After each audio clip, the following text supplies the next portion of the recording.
Buenos días, hermanos, hermanas, que el Señor los bendiga a todos. Muchísimas gracias por estar acompañándonos en esta mañana de nuestro curso de Mariología. Bienvenido a las personas que se integran el día de hoy. Bueno, dándole gracias a Dios por todas esas bendiciones que nos regala, pidiéndole al Señor que nos proteja, nos cuide, nos guarde de esta situación que estamos viviendo, que es muy difícil y complicada a nivel del mundo. Implorando a la Santísima Virgen María su intercesión poderosa para que esta situación pues ya vaya terminando y podamos volver a una normalidad. Bien, hoy vamos a entrar a un tema que lo vamos a dividir en dos partes porque es un tema precioso, es un tema que definitivamente es muy actual y ha sido muy actual casi en todas las épocas de, el cristianismo. Hoy vamos a ver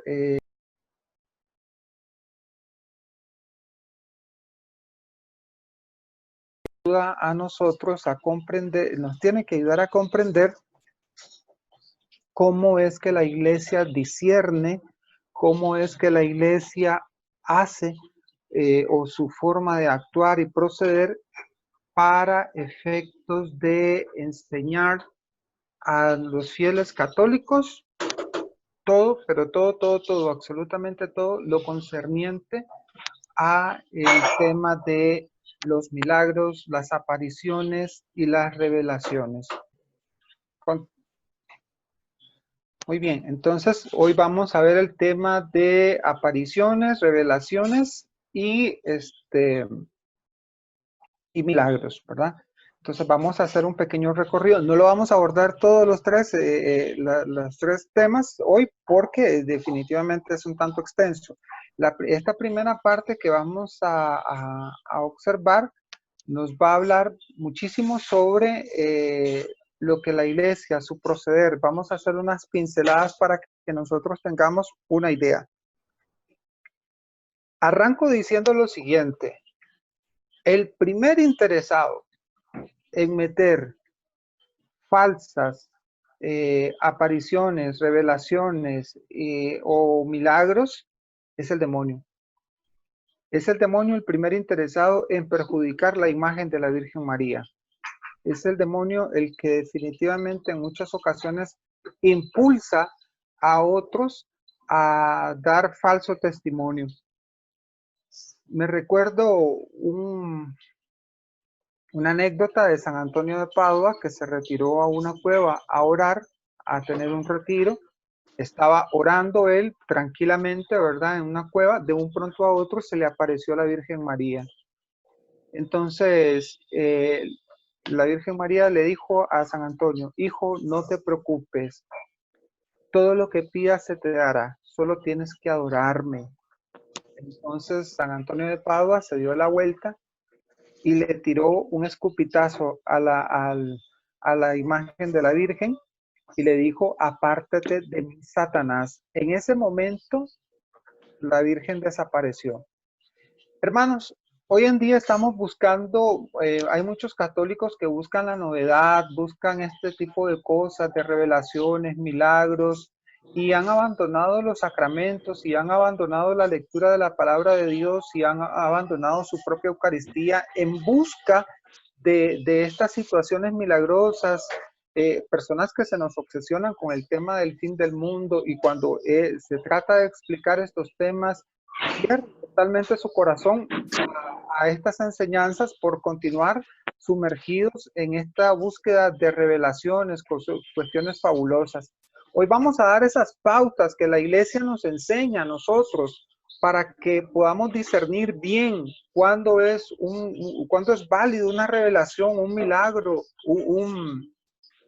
una profecía, de qué se trata, cuáles son los parámetros que la iglesia hace para poder decir esto sí y aquello no, ¿verdad? Y recordando de que la autoridad es la iglesia, no la persona que está recibiendo la supuesta revelación.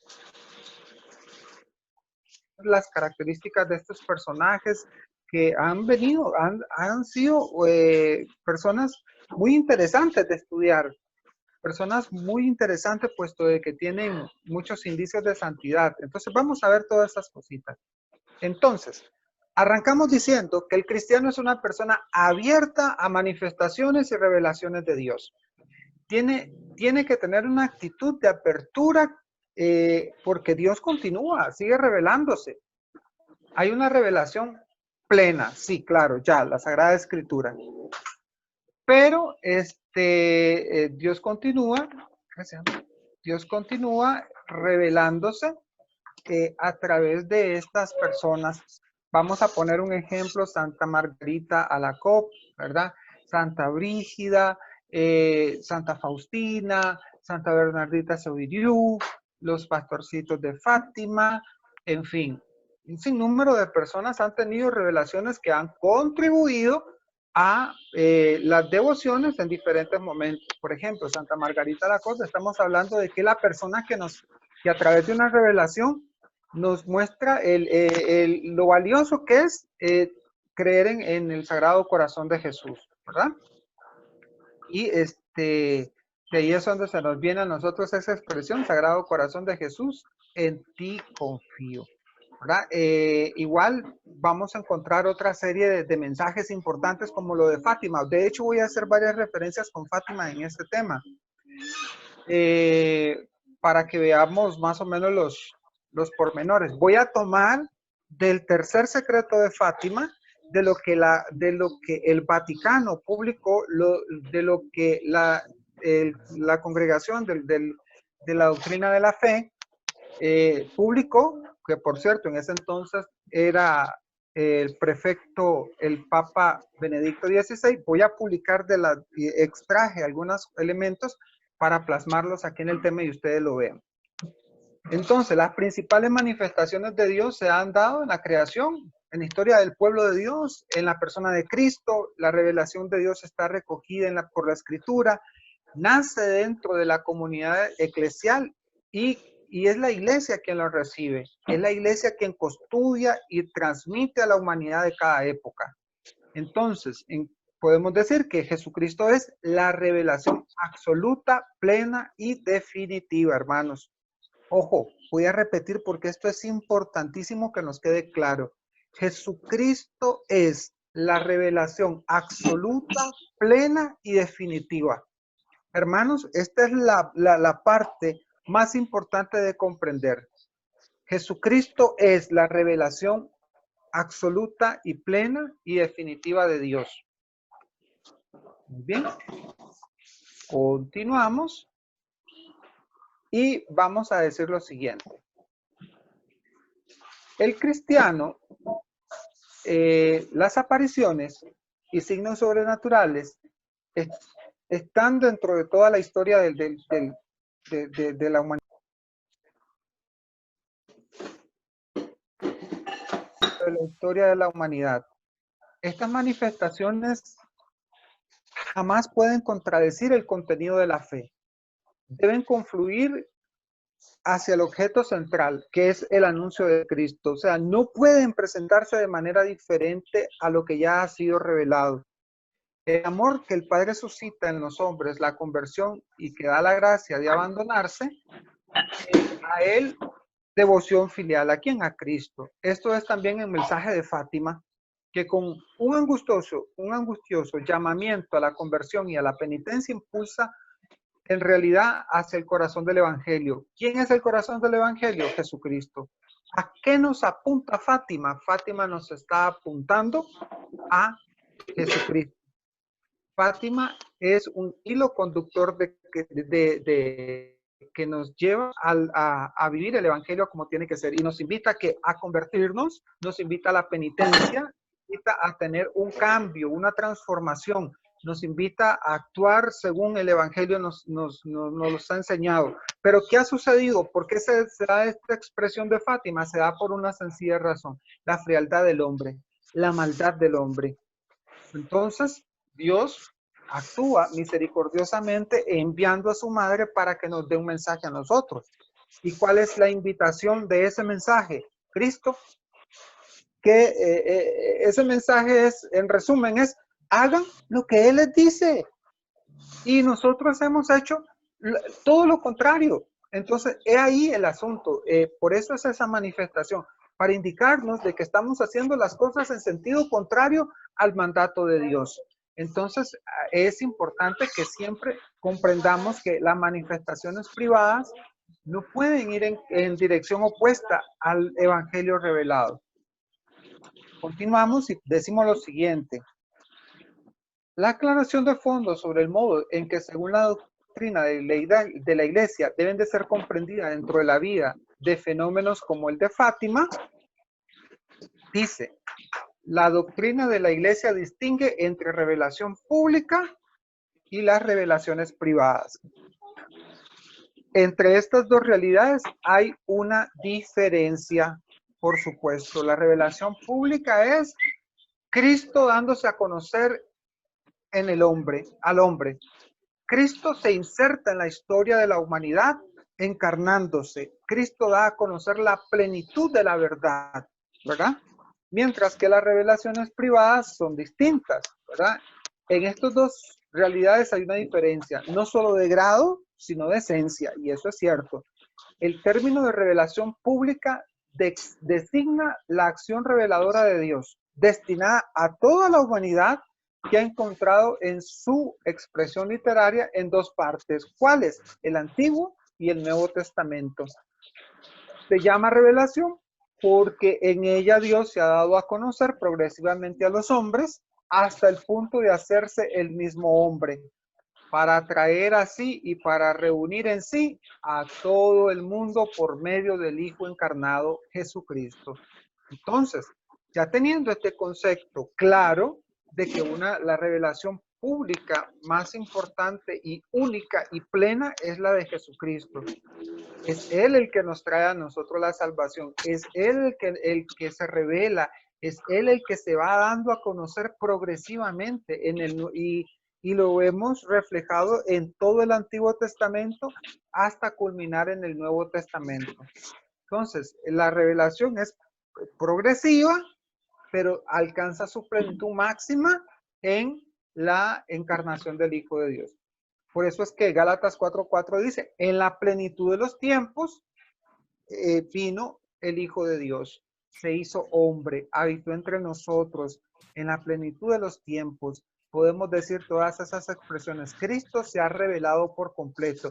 También podemos recordar las palabras de Jesús que dice, quien me ve a mí, ve al Padre. O sea, es una revelación plena de Dios, ¿verdad? Entonces, continuando, y voy en este momento a tocar a un místico muy importante, que es el texto de un texto de San Juan de la Cruz. ¿Qué dice San Juan de la Cruz? Es un llamado de atención el que nos hace a nosotros los cristianos, porque, hermanos, para 1979 habían casi 2000 algo de casos reportados de apariciones en diferentes lugares. Entonces, hoy en día circulan cualquier cantidad de cartas, documentos, cosas extrañas, ajenas a la fe, y que muchos católicos mal formados están consumiendo, creyendo este tema, y lo asumen y lo creen en verdad. Por ejemplo, les voy a poner un caso. Ahorita, hoy, está sucediendo.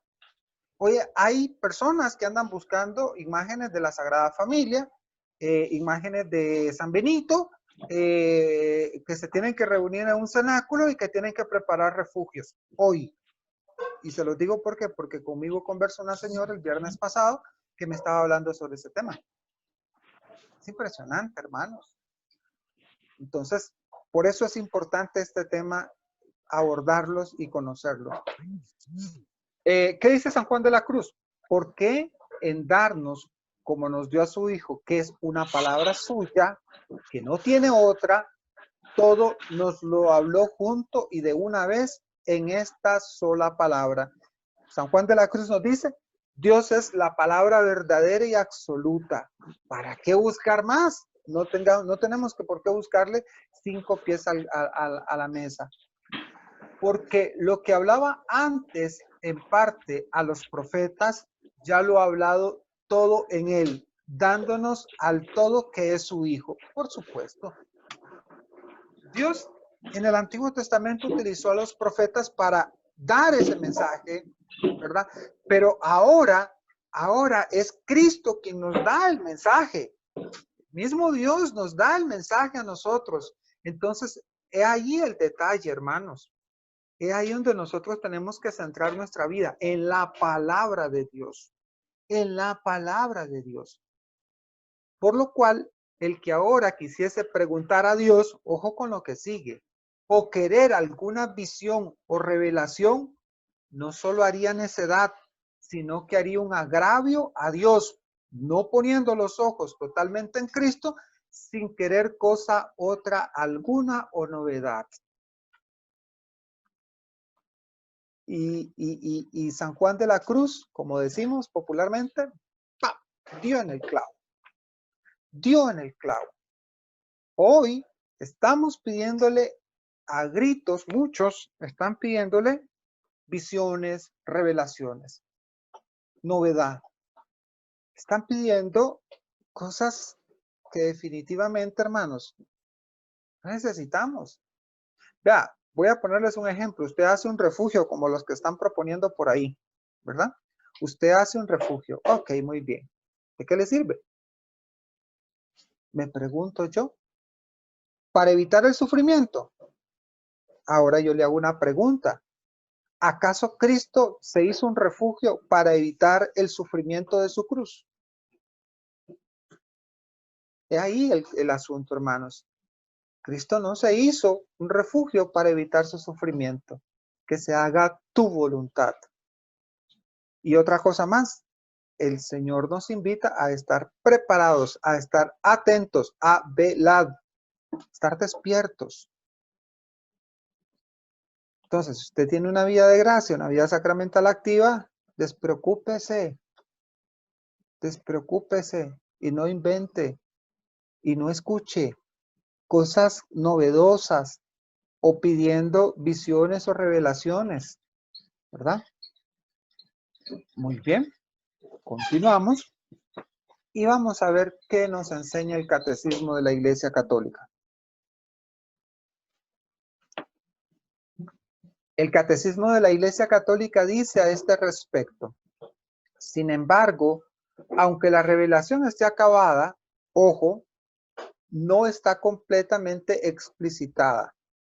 Corresponderá a la fe cristiana comprender gradualmente todo su contenido en el transcurso de los siglos. Numeral 66. Hermanos, la plenitud de la verdad ya fue dicha por completo, pero han habido, por ejemplo, revelaciones muy importantes que nos han abierto, digámoslo así, los ojos para comprender mejor lo que Dios quiere para nosotros. Les pongo un ejemplo muy claro. Lo que pasó con Sor Faustina Kowalska y con la Divina Misericordia. ¿Hemos comprendido bien la misericordia de Dios? Pues esta visión, esta revelación ayuda a comprender enormemente la misericordia de Dios. Claro que nos ayuda un montón. Y bien, continuamos. Estos dos aspectos, el vínculo con el carácter único del acontecimiento y el progreso en su comprensión, están bien ilustrados en los discursos de despedida del Señor cuando antes de partir dice a los discípulos, vamos a ver, mucho tengo todavía que deciros, pero ahora no podéis con ello. Cuando venga Él, el Espíritu de la verdad, os guiará hasta la verdad completa, pues no hablará por su cuenta, Él me dará gloria, porque recibirá de lo mío y os lo anunciará a vosotros. Juan capítulo 16, versículos 12 al 14. El Espíritu de la verdad nos va a guiar a todos los caminos de la verdad. Hermanos, tenemos que aprender a discernir. si el Espíritu Santo nos está hablando y nos está guiando a todos los caminos de la verdad? Yo a veces tengo problemitas, no sé si será por mi formación o qué, pero yo soy un poquito durito en muchas cosas. He de confesarlo. Hermanos, a mí cuando una persona me habla y me dice, el Espíritu Santo me ha dicho, yo me siento como cuando usted llama al 911 y empieza a escuchar a los bomberos, a la fuerza pública, a la policía, a la Cruz Roja y a todos los entes de seguridad y las alarmas sonándome. Y digo yo, Ave María Purísima, ¿y qué le estará diciendo su espíritu?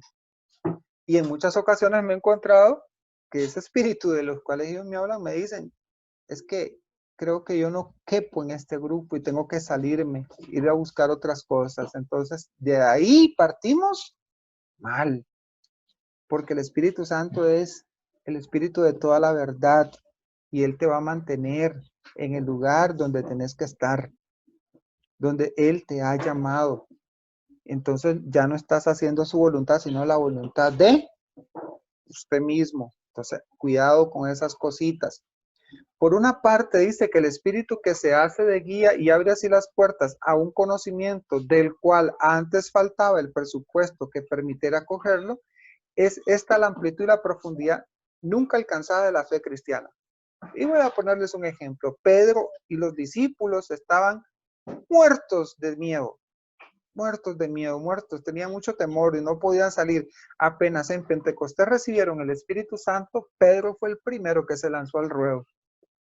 El hombre iba con fuerzas renovadas y empezó a predicar. Y hubieron conversiones, y muchas conversiones. Entonces, he ahí el asunto del cambio que hay cuando el Espíritu Santo habla a través de uno. Entonces, ¿qué más podemos decir? En este contexto es posible entender correctamente el concepto de revelación privada. ¿A qué se refiere? A todas las visiones y revelaciones que tienen lugar una vez terminado el Nuevo Testamento. Entonces, Fátima es una revelación privada. Lo que ocurrió con Santa Brígida es una revelación privada. Lo que ocurrió con Santa Margarita Lacotte es una revelación privada. Con la Salet es una revelación privada. En fin, con muchas revelaciones que han sucedido de manera privada. Esta es la categoría dentro de la cual debemos colocar el mensaje de Fátima.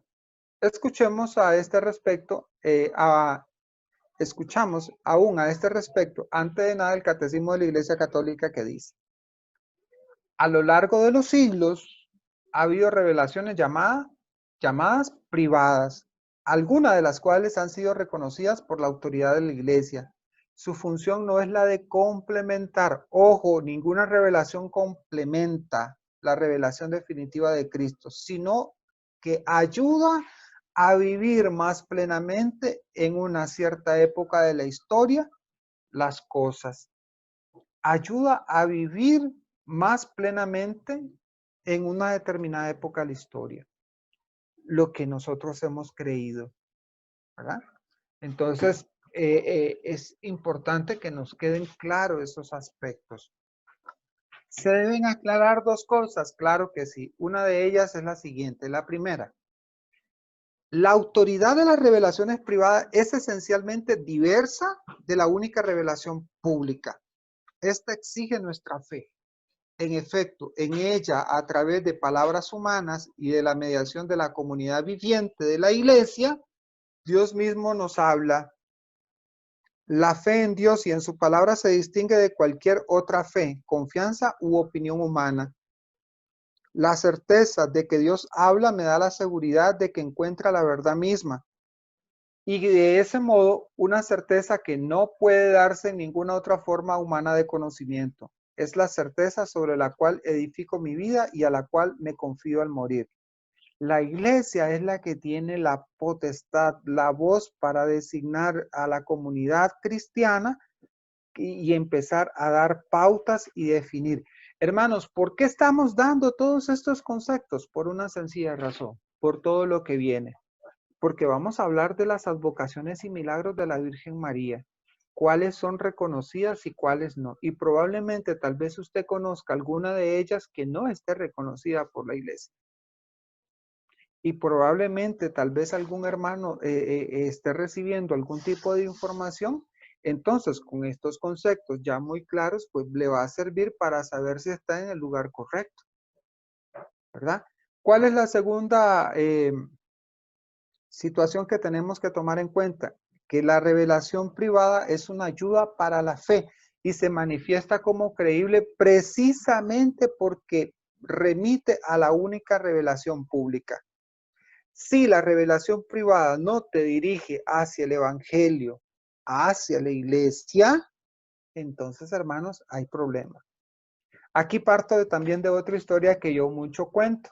San Felipe Neri es convocado por el Papa de esa época. Y San Felipe Neri es reconocido como una persona muy santa, muy buena. Entonces el Papa pues quería un criterio de este santo. Entonces lo convocó y le dijo, Felipe, mira, hay cerca de tu convento, hay una monjita de que dice que está recibiendo revelaciones de Dios. Y resulta de que hay cualquier cantidad de personas que están yendo ahí a ver cómo está la situación y quería mandarte para que tú me dieras tu opinión. Quiero que vayas a ver si lo que está sucediendo ahí es de Dios o no es de Dios. Entonces Felipe Neri llegó hacia el convento donde estaba la monjita y resulta de que se puso a hacer la fila como cualquiera, ¿verdad? Cuando le llegó el turno a Felipe Neri, entonces la monjita le dice, padre, ¿qué puedo servirle? Entonces lo primero que le pidió Felipe Neri fue, límpiame los pies, límpiame los pies. Y la monjita se levantó indignada y le dijo, eso jamás, jamás se le ocurra pedirme eso. Entonces Felipe Neri se levantó sin decir ninguna sola palabra y se retiró. Llegó del Santo Padre y le dijo, Santo Padre, eso no es de Dios. ¿Qué es? ¿Dónde? Empezó a probar a esta supuesta vidente. Y lo probó donde muchos fallamos, en la humildad, en la obediencia.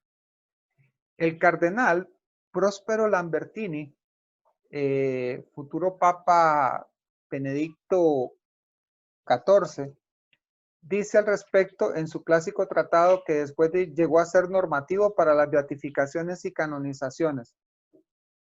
No se debe un asentimiento de la fe católica a revelaciones aprobadas. En tal modo, no es ni tan siquiera posible. Estas revelaciones exigen más bien un asentimiento de fe humano, según las reglas de la prudencia que nos las presenta como probables y piadosamente creíbles. Entonces, qué interesante lo que ahí nos plantea el Papa. No se debe un asentimiento de fe católica o revelaciones aprobadas en tal modo. No es ni siquiera posible. Estas revelaciones exigen más bien un asentimiento de fe humano según las reglas de la prudencia. Hay que ser muy prudente cuando escuchemos cosas.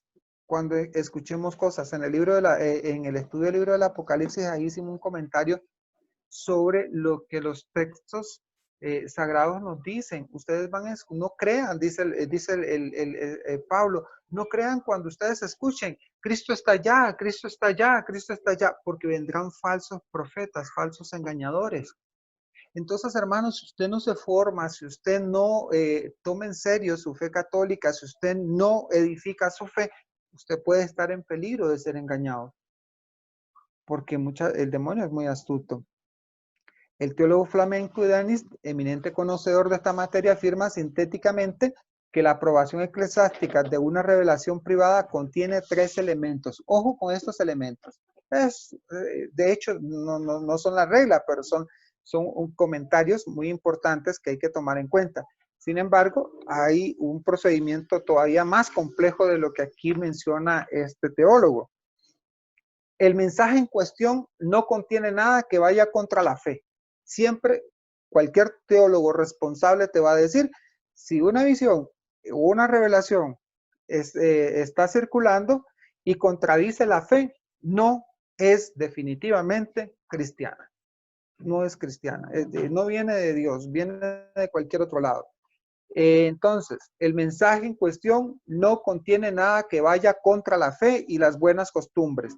Es lícito hacerlo público y los fieles están autorizados a darle en forma prudente su adhesión. Por ejemplo, es lícito hacer público la revelación, por ejemplo, lo que sucede en Medjugorje, lo que sucede en lo que sucedió en Fátima, era lícito hacerlo público para que fuera sometido al escrutinio, ¿verdad? Y hacer una, digamos así, una prudente adhesión. Entonces, ¿cómo tenemos que actuar con respecto, digamos, al tema de Medjugorje? Con la misma prudencia que la iglesia ha actuado. La iglesia todavía no ha definido 100% la aprobación eclesiástica. Se han visto, ¿verdad? Hasta ahora que el Papa Francisco, creo que si no más recuerdo fue el año pasado o el anterior, que emitió una carta sobre que hacía entrever o nos dejaba entrever que al parecer pues lo de Medjugorje era, digámoslo así, venía de Dios. Entonces, que era bien. Entonces, para eso es que estamos estudiando esto, para ver cuáles son los parámetros que la iglesia utiliza. Continuemos. La revelación privada acentúe nuevos aspectos, suscite nuevas formas de piedad o profundice y extienda las antiguas.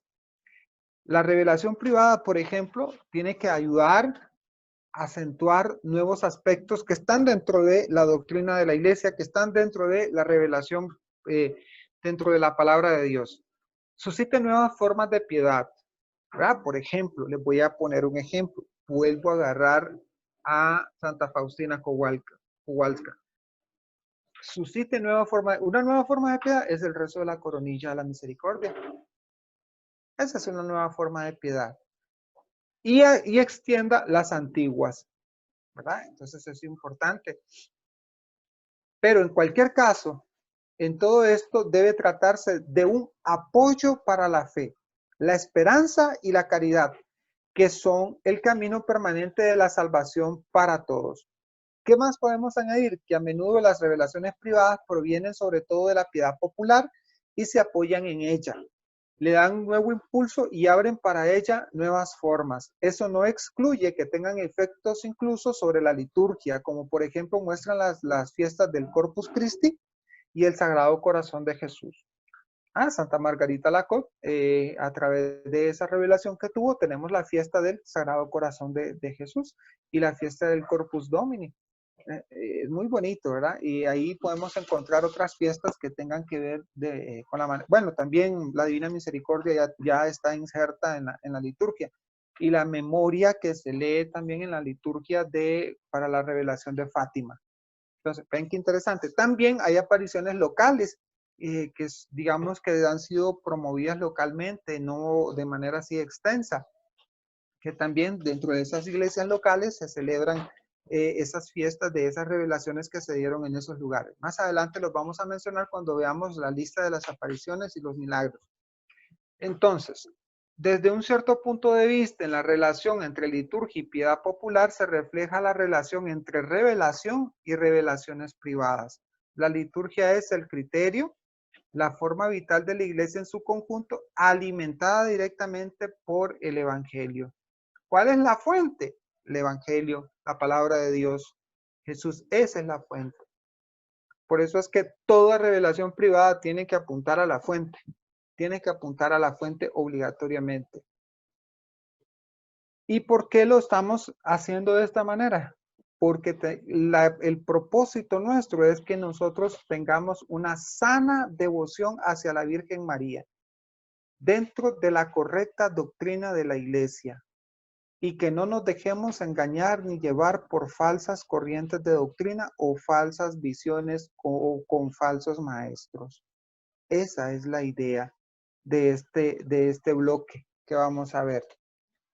Comprender, dice en un texto más adelante, los signos de los tiempos significa comprender la urgencia de la penitencia, de la conversión y de la fe. Esta es la respuesta adecuada al momento histórico que se caracteriza por grandes peligros que serán... Me permite insertar aquí un recuerdo personal. Esto lo extraje del documento que está para la revelación del tercer secreto de Fátima.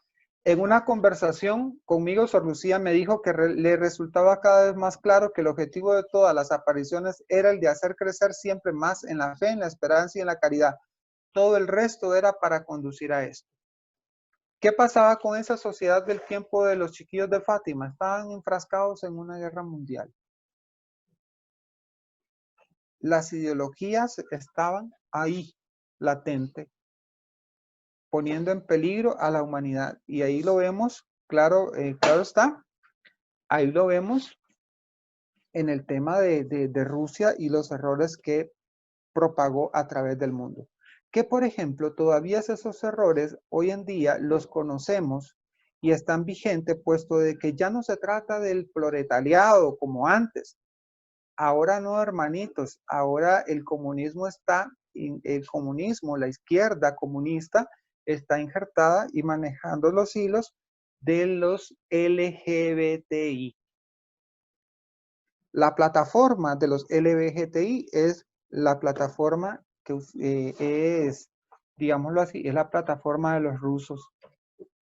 Sí, señores, así como suena. ¿Qué más? Hay que definir algo muy importante porque muchos de estas situaciones tienen profecía y hay que definir el término de profecía. Hay que definirlo, es obligatorio definirlo.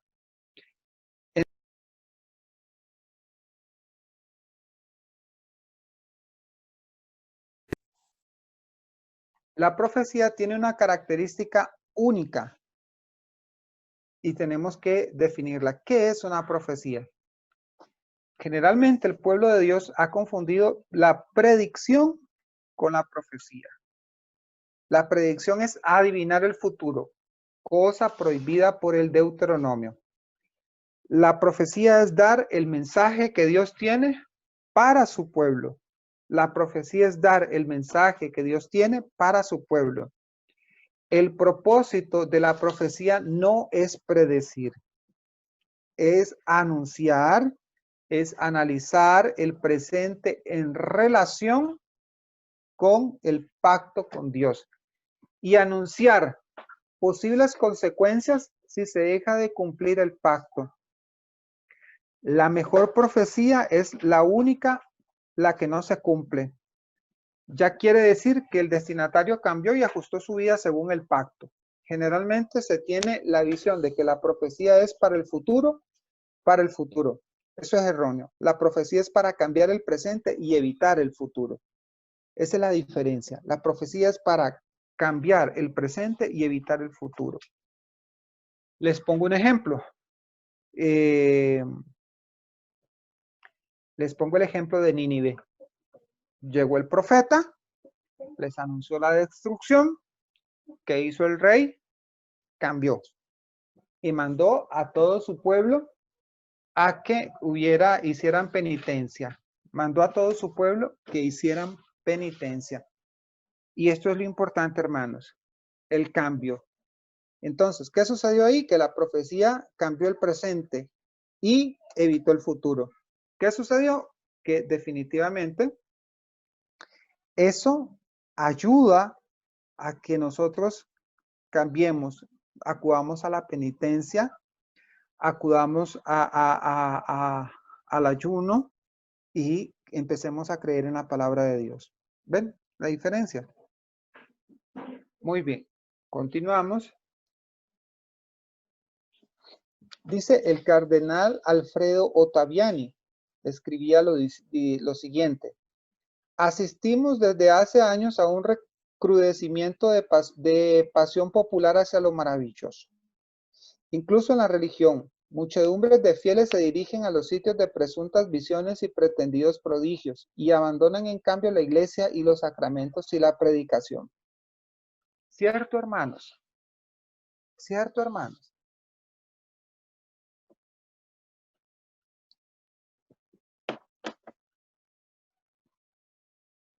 Recuerdo de que por ahí, por el 995, por ahí, estaba un grupo que se llamaba Divine Mercy, o Mercy Divine, que ese grupo definitivamente empezó a escribir un montón de visiones y un montón de cosas. ¿Qué resultó? Que era falso. Resultó falso, ¿verdad? Y realmente empezó a difundir mensajes falsos, mensajes contrarios a la fe. ¿Y qué había detrás?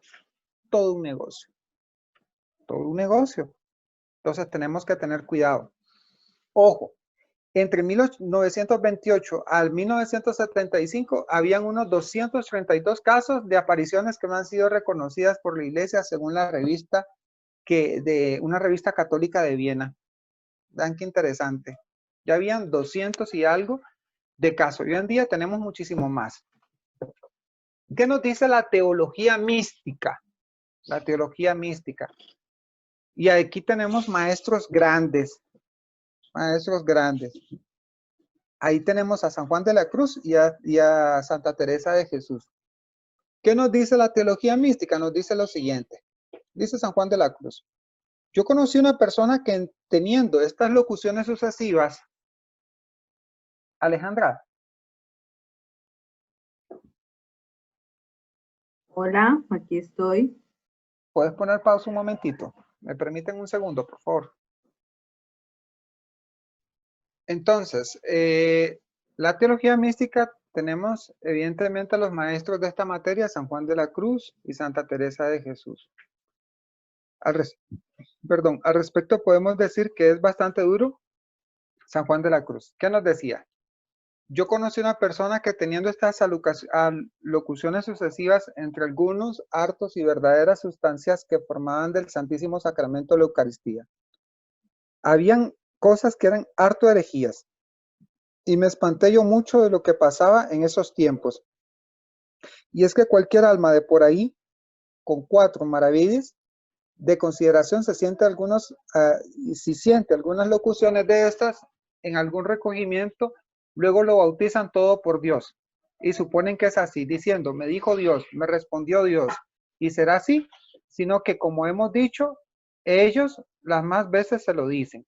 Hermanos, este texto de San Juan de la Cruz nos dice de que hay muchas personas que definitivamente utilizan el nombre de Dios para hacer manipulaciones, engaños, utilizan el nombre de Dios para dar falsas profecías, dar falsos mensajes, y eso es un peligro terrible.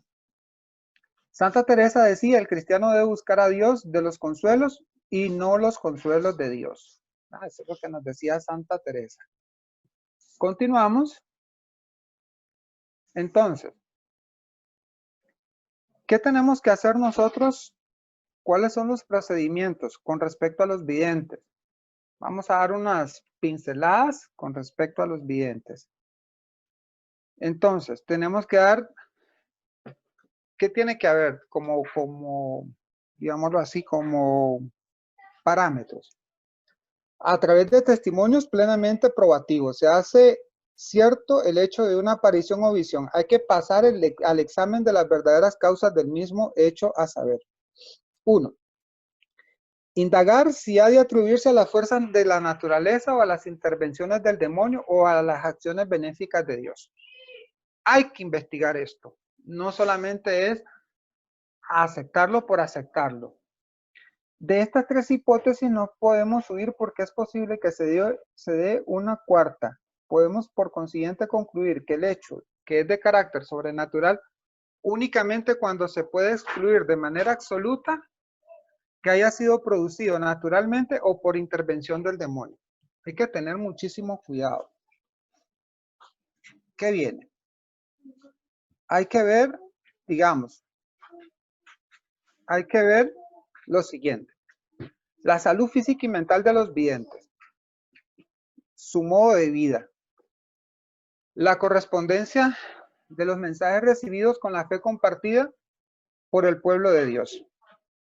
Las obras buenas que se producen a su alrededor. Teniendo ojo por aquello de los negocios, ¿verdad? Con las apariciones. 5. No resaltarían ante el mundo por razones naturales. O sea, no les interesa figurar. En algunas ocasiones no eran particularmente santos o espirituales antes de las apariciones. Todo lo contrario, tenían una vida ahí interesante. Nunca esperaban ni buscaban tener visiones. Estas fueron totalmente sorpresas, digamos, para ellos. Y muchas veces eran advertidos que iban a sufrir mucho a consecuencia de su elección. Y la aparición conllevaba pruebas y grandes dificultades. Y nosotros podemos ver en los diferentes santos, cómo sufrieron mucho por esa situación. La virtud por excelencia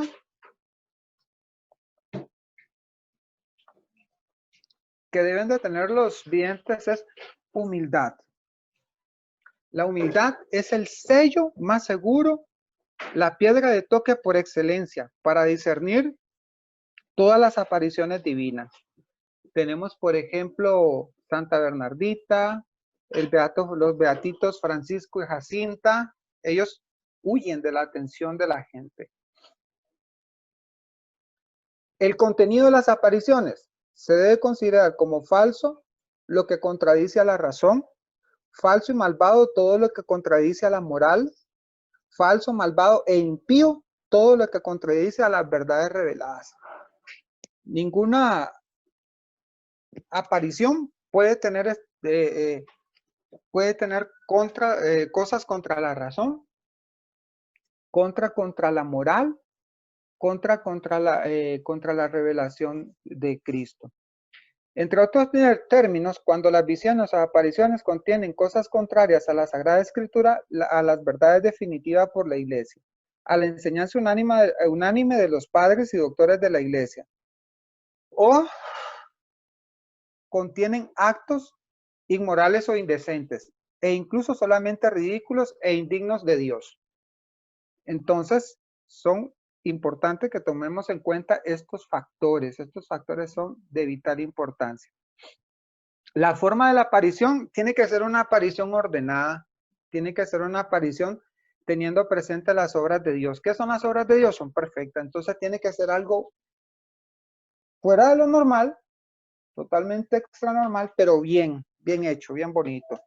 Nunca presentando deformidades o cosas extrañas o elementos raros, porque entonces ahí tendríamos que analizar si eso no es. Si manifiesta una ciencia o un poder superior a todo agente creado, entre esos el demonio, entonces no puede caber duda que que ciertamente es la Madre de Dios quien se aparece. Tiene que haber ahí algo superior a todo lo que nosotros estamos acostumbrados a ver. Algo que para la razón humana nos supere en todos los sentidos. La finalidad de la aparición. Sí, tiene que haber una finalidad. Efectivamente es evidente que tales finalidades deben ser dignas de Dios y por consiguiente las finalidades de bien y de santificación, tanto del vidente como de la colectividad de los fieles.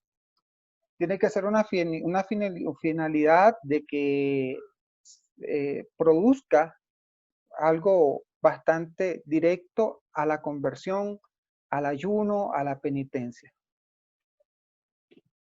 Y por último, el efecto más seguro de una revelación es la humildad. Entonces, la cual jamás se produce en el caso de una ilusión imaginaria, ni mucho menos en el caso de una intervención diabólica. Si yo voy a mencionarles con este un último caso, hay un muchacho que tiene un don de sanación muy interesante, un don de oración de sanación poderosísimo. Él es colombiano y este jovencito, vieran qué interesante, este jovencito estaba haciendo mucho bien y el obispo lo mandó a llamar y el obispo le dijo, porque él le pidió permiso para ir a otras regiones a hacer lo mismo, entonces el obispo le dijo, no, tiene que esperarse que yo lo autorice. Y no puede hacer absolutamente nada. Fue totalmente obediente, que hasta un año después el obispo le extendió todos los permisos correspondientes para que él siguiera su obra. Él acató la orden que el obispo le había dado. El mismo San Alfonso de Ligorio dice lo siguiente: estimula a la mayor desconfianza y ponderación, afirmando que la mayor parte de las visiones y revelaciones particulares son falsas y engañosas. Y es cierto, hermano. La mayor parte de estas situaciones son muy peligrosas y engañosas. Con esto terminamos la primera parte y luego vamos a continuar profundizando, pero ya viendo el tema plenamente mariano. Primero dimos las bases doctrinales, ahora vamos a ver el tema plenamente mariano. Si tienen alguna pregunta o duda,